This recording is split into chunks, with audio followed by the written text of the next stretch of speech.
So there's this chick on Onlyfans where she acts like a dog. You want a treat? Sit. Sit. She wears a dog collar, crawls around on all fours, plays fetch. You want the ball? You want the ball? Go get it. No, don't like that.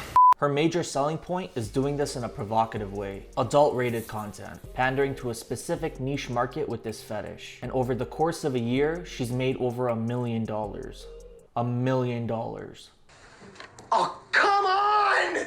She recently appeared on the No Jumper podcast, and the overall sentiment was that she was an airhead, leveraging her looks with the absence of any dignity, with just a dash of cringe. There's no real insight to be gained from listening to her story. But while she was discussing how she came upon her business model, she, to my surprise, actually demonstrated a better understanding of the market than most of these marketers and other influencers. So to immediately dismiss what she says simply by virtue of the nature of her work, I think people would be doing themselves a disservice. Oh, okay.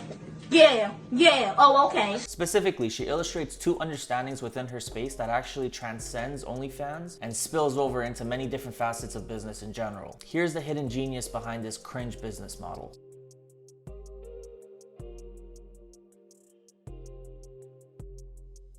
What's going on, guys? My name is Sam. Welcome back to the channel. If you're new here, please consider subscribing and turning on the post notification bell. And as always, guys, don't forget to smash the like button because it really helps my channel out. Now, building an online social media presence is really important in today's economy. It doesn't matter if you're a Fortune 500 or just some dude with a lemonade stand. This is especially true for the purposes of marketing and advertising. Now, OnlyFans is the new gold rush if you are an attractive female or a celebrity or both. How much have you made up until today? It's actually not as crazy as you think. Just saying it. 4.2 million. Oh, come on! Now, of course, for the purposes of this video, I'm talking strictly about creating and curating adult-rated content for OnlyFans. OnlyFans was designed to enable fans to have a more intimate and specially crafted relationship with any kind of public figure or someone they just choose to support. It doesn't matter what industry they are in. Doesn't matter. But for the purposes of this video, discussing the adult-rated section, which is where most of the highest earning OnlyFans figures are, it is very appearance-driven. Now, this space, simply by virtue of the overwhelming number of simps that actually exist, is very lucrative and thus very saturated. Yeah, that brother's starving. Every attractive girl looking to dip her toes, or in this case, I can't say that. Every beautiful girl looking to enter the OnlyFans space is welcomed by thousands of others. It's not enough to just be attractive. They all are. So you need to market and advertise yourself in an effort to gain awareness, have people subscribe, and build an audience. However, this is made very difficult when the largest social media platforms all quickly shut down your posts because they're just not appropriate. Not to mention the other users that would report you, which could very well be your competitors. Now, this isn't always the case, but usually it's difficult for OnlyFans models to advertise their product, i.e. themselves, on different social media platforms. Now, this is where Jenna Phillips actually stumbled upon one of the most effective advertising techniques, and one that is based on one of the most fundamental principles of marketing, and that is to play on people's emotions. Specifically, be controversial. I'm just trolling you. How do you go about promoting it? Since obviously I'm assuming like social media platforms are not necessarily eager to platform this kind of stuff. The way that we market it is we do it kind of by trolling people. So we make these like outlandish videos and they're so much fun to do, you know, and we kind of get people kind of riled up, and then there's a percentage of those people who, you know, come and find my page and see my OnlyFans and like. So you try to like stoke some controversy, get some people sort of pissed off, and then the byproduct of that is like people were outraged. Like, why? Controversy, or better put as having shock value, is a phenomenal way to quickly mass advertise. People are emotional creatures. We can assess things with logic and rationale, but we are predominantly emotionally driven. If you can manipulate someone's emotions, you can affect their behavior. Make them laugh. Oh, Aviation gin. how'd that get there? The world's fastest growing gin. Don't you want your mouth to like you? Cut! Make them cry.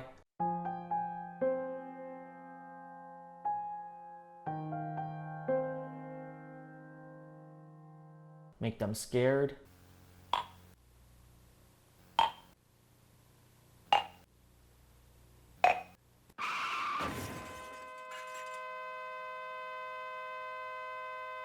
Or make them angry.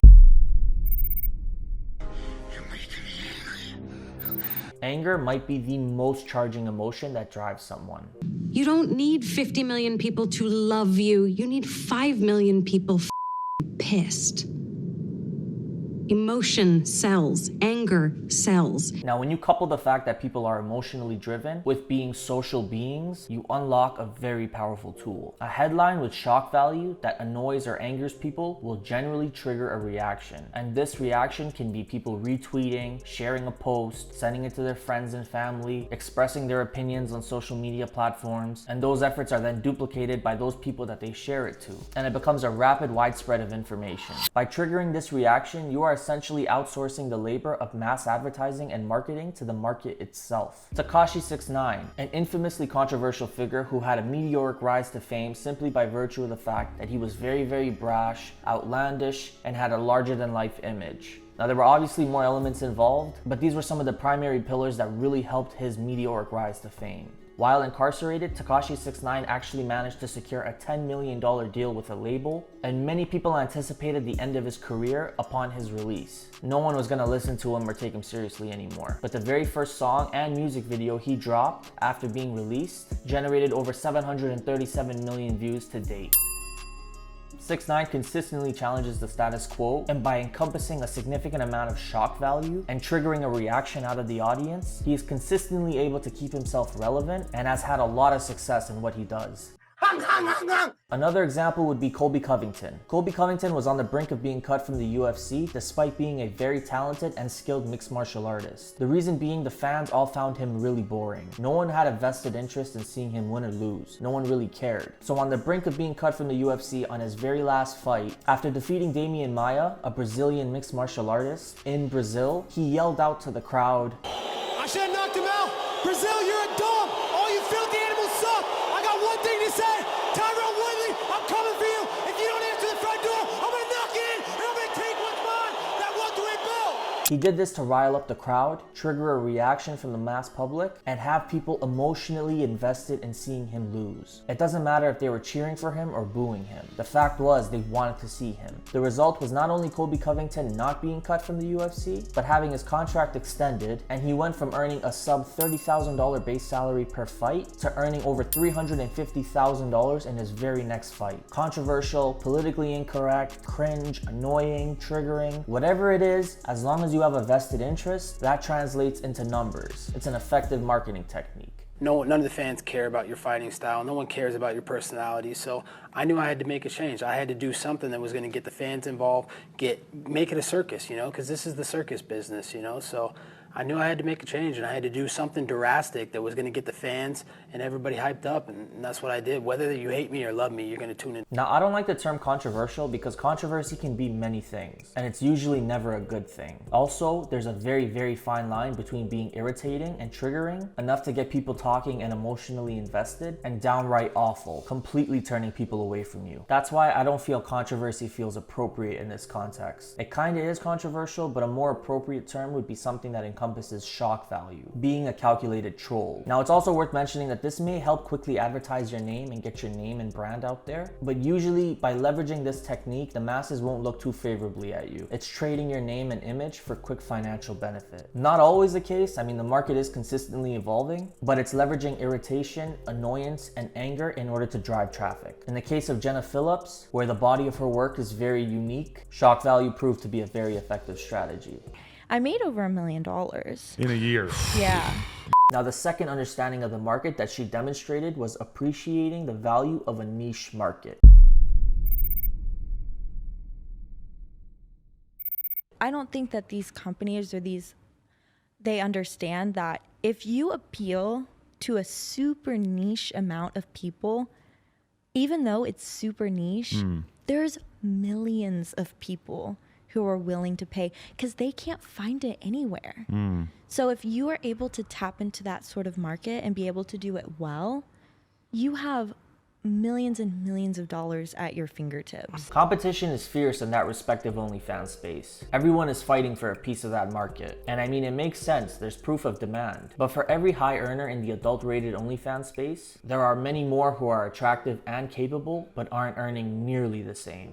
So instead of trying to compete in the main market, Jenna decided to cater to a niche market, one that might not have existed before. By assessing and curating content specific to a very niche market of individuals, her competition is drastically lowered. She can quickly attain 100% market dominance over that space, and since there isn't anyone else addressing the needs of that specific market, she can manipulate the cost structure that best suits all parties. In business, they call this the blue ocean strategy. Good. Any tips? What? Any tips you got? If anything, I would suggest, in my opinion, that she raises her price. She currently charges $20 per month, but she can easily double that and make it $40 per month. By virtue of the fact that nobody else does what she does, her audience would have to pay those fees in order to continue having their needs met. And assuming in the event that certain audience members don't find $40 reasonable enough to justify a subscription where a girl acts like a dog, so long as she retains at least 50% of her initial audience, she'll be earning the same amount of money. To be frank, I actually applaud her efforts.